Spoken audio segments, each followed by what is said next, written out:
Alrighty. Welcome to another one of these virtual lessons. We are in today's classwork for Act 1, Scene 5. It is in Google Classroom. And I want to draw your attention to this at the very top where it says, "Need help translating? Use No Fear Shakespeare." And that right there is a link. So if you click on it, it'll pop up that additional resource that helps you further understand what's happening in the text.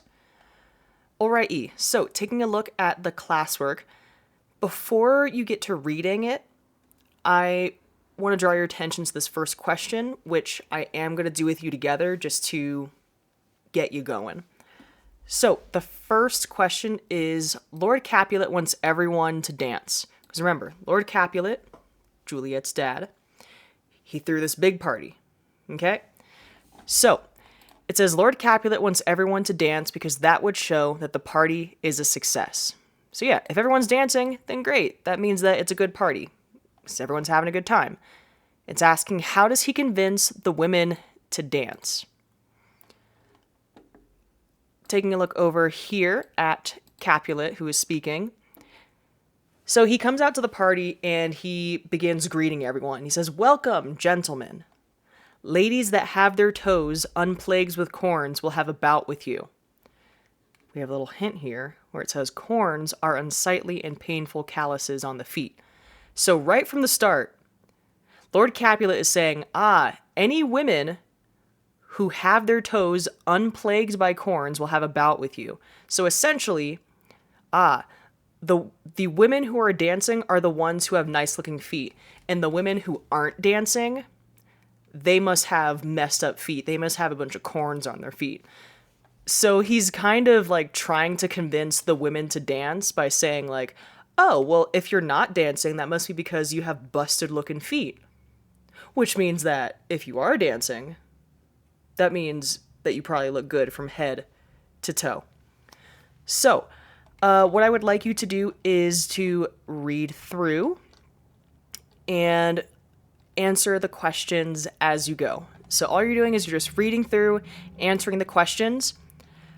Don't do these yet, okay? We're only looking at these questions. You're going to take 10 minutes to read through, answer what you can. If you run out of time, totes fine. We just want to keep up a decent pace in class. So I'm going to give you 10 minutes on that, and away we go.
Wrap up your responses.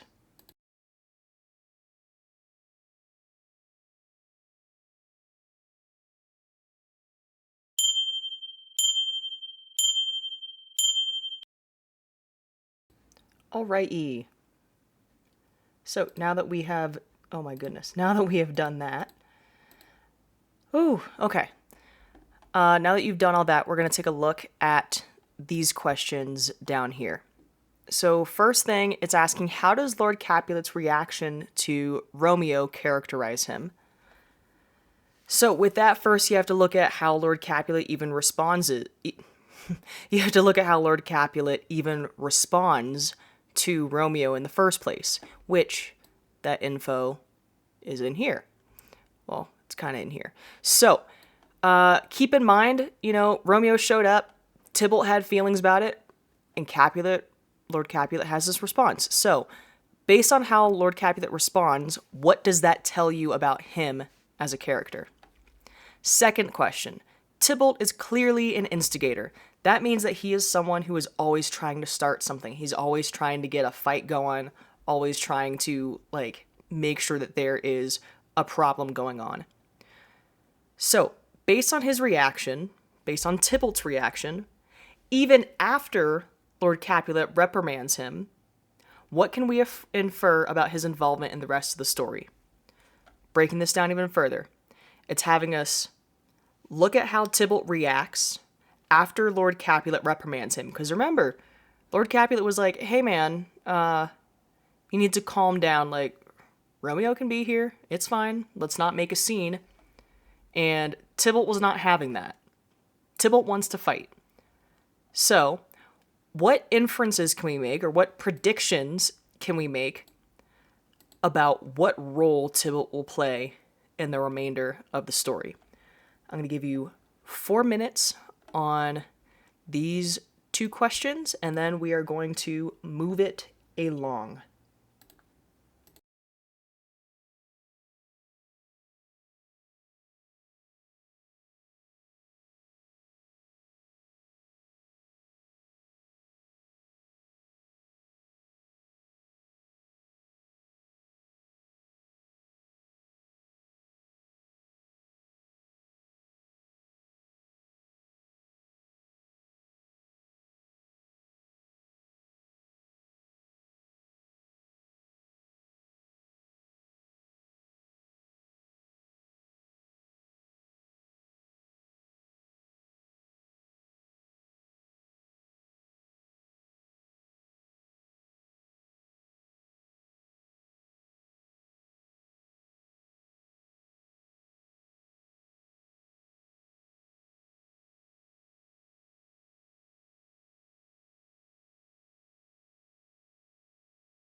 Two minutes remaining.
We're back.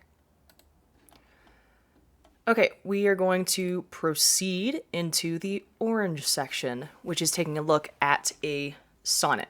So, just as a quick review, so as we see here, Shakespearean sonnets, they have a specific rhyme scheme. That's something we've gone over since day one.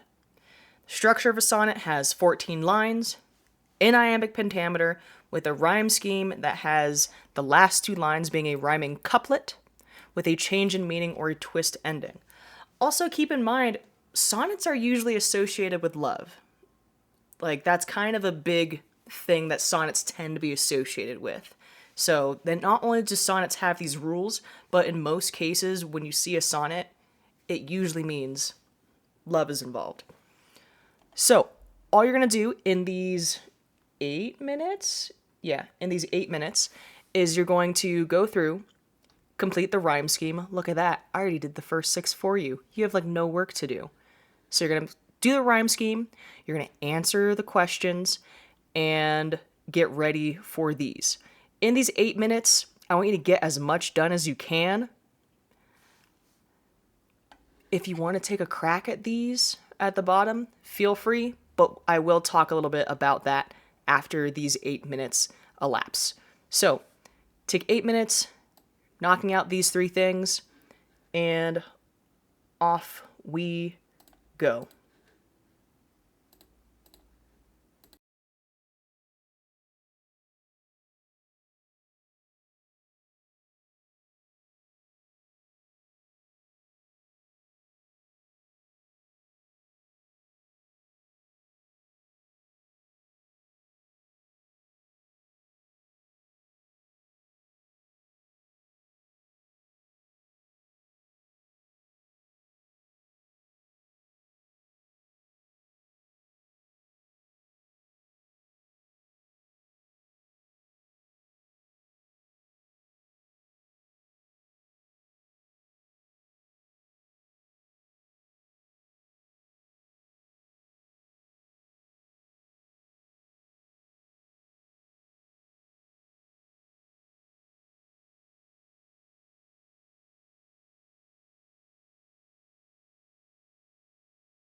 2 minutes remaining.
Now that you have done that, we're going to take a look at these questions at the bottom of this area.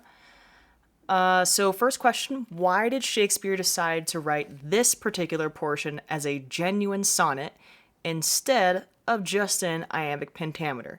So I kind of covered that at the start of this when we were talking about sonnets and the things that sonnets tend to be associated with. Wink, wink. So keep that in mind. Also keep in mind 2 sentence minimum. This second question, I'm going to help you out a little bit. It's asking, why does Romeo put so much emphasis on her being saintly and him just a pilgrim? In order to fully answer this, you have to really think about who Romeo is, what his character is like. How has he been acting this whole time?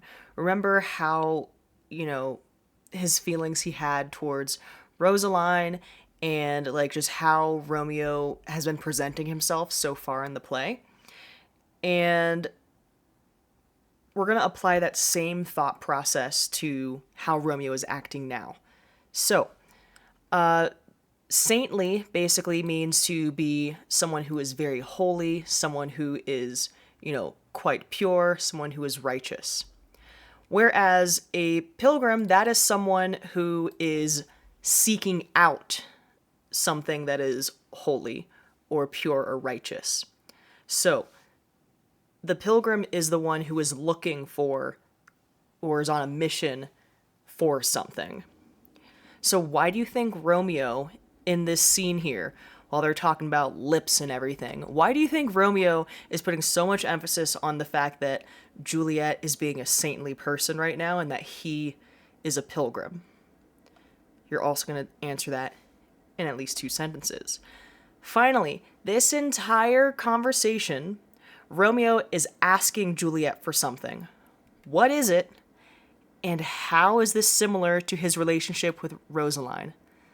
That key piece right there basically gives away the whole answer. Think, what was the big thing with him and Rosaline? What was the big deal that he got all up in his emotions about regarding her? And so that'll help you with this. What is Romeo asking Juliet for?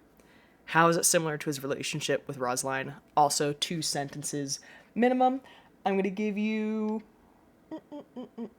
6 minutes is too many. I will give you 4.5 minutes to answer that one. So 4.5 minutes, answer those questions, 2 sentences each. Bing, bang, boom. Away we go.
Two minutes.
Alrighty, now it is everyone's favorite time. Mastery check time! Alrighty, so for this, you're reading the chorus and answering the questions. Remember, the chorus, that's when a group comes out and they're basically talking to the audience. Alright? So after this scene, the chorus is here, they're explaining things to the audience. I'm just going to go through the questions and then it's all on you. So with the chorus, you're going to read through. Question 1. Who is Old Desire referencing? That's right. So who are they talking about when they're talking about an old desire? What does fair mean? And who do we know will die for it? I am going to kind of give you this one. So remember, with fair, that's referencing to like a person's attractiveness, how attractive a person is. Next question, who is Juliet matched with? Now, this pops up in here. Yes. So it's basically asking, like, who is she being compared to? So who has Juliet been getting compared to so far? And then lastly, what could stop Romeo and Juliet from getting married? What is like the only thing that could possibly get in the way of the two of them getting married? That's it. That's the whole mastery check. The end. Yeah, that's it. Best of luck with the rest of class, and you'll see another video tomorrow. So yeah, bye bye bye bye bye bye bye bye bye bye bye bye.